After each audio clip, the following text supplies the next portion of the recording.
Bonjour, nous sommes toujours à Garbes El Hadja, c'est ma deuxième journée de randonnée. Et malheureusement, si je suis par beaucoup de moments charmé et heureux d'évoluer dans une nature à peu près intacte, malheureusement, dans d'autres endroits. Et je ne peux que constater que le massacre continue.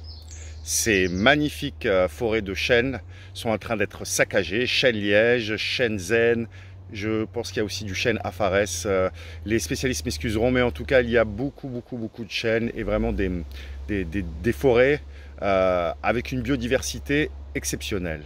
Alors pourquoi je suis en train de focaliser sur ce morceau de liège? Parce que tout simplement, en fait, au cas où les gens ne sauraient pas, c'est une richesse qui est même une particularité de notre pays. L'Algérie a été pendant longtemps un des premiers exportateurs de liège, parce que le liège, on peut en faire énormément de choses, surtout pour tout ce qui est isolation et un peu toutes les sortes d'isolation, puis aussi pour en faire des bouchons. Il y a vraiment énormément d'applications et je pense qu'on n'a pas encore fait le tour de ces applications. Et ce liège, il pourrait concrètement servir à développer une économie durable, une économie renouvelable, en tout cas une économie durable avec une ressource renouvelable, parce qu'une bonne gestion du liège peut permettre justement voilà, de cette écorce de liège de la récolter régulièrement et de manière durable. Et ça pourrait permettre aussi à tout ce qui est dans les constructions, à travailler sur l'isolation. Ça permettrait vraiment de faire de grandes économies. Et bien ici, à Garbes El Hadja, malheureusement, regardez, ces morceaux de liège représentent des sommes très importantes. Je pense que les gens qui connaissent savent la valeur de ça. Et ben c'est jeté ici. Voilà, des lièges en fait qui sont complètement dévastés par des engins. Voilà, et tout ça pourquoi? Tout ça pour faire de la pomme de terre et de la pastèque. Tout ça pour faire en plus de la pomme de terre et de la pastèque avec n'importe quel produit chimique, n'importe quelle variété. Et en fait tout ça pour détruire toutes ces forêts. Voilà, ces forêts où il y a ces forêts justement qui non seulement pour être justement mises en valeur avec l'exploitation du liège, mais je pense pas seulement. Et voilà. Et en fait, la région, elle est en train de, la forêt de Garbes, elle est en train de devenir plus qu'un souvenir. Et les autorités, elles ne font rien.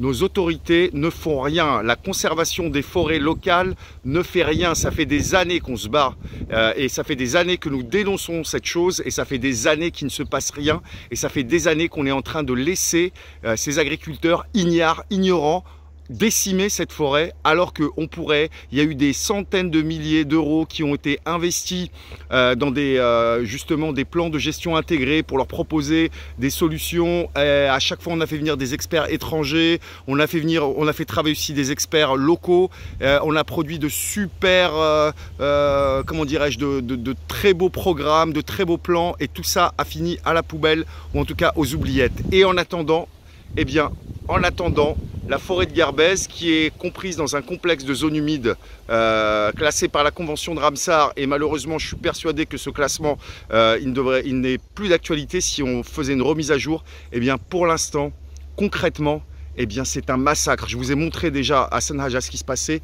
Ici ça continue et des hectares, chaque année des hectares et des hectares et des hectares de ces magnifiques forêts qui ont une valeur économique inestimable sont saccagés juste pour satisfaire à la soif d'argent de quelques agriculteurs ignares. Excusez-moi de le dire ainsi, mais je suis désolé. Quand on laisse du liège pour aller faire de la patate et faire de la pastèque, et quand on est prêt à décimer son environnement, eh ben, pour moi, on est un ignare. Voilà, je suis désolé, je n'aime pas me mettre en colère, mais là, je ne peux pas faire autrement.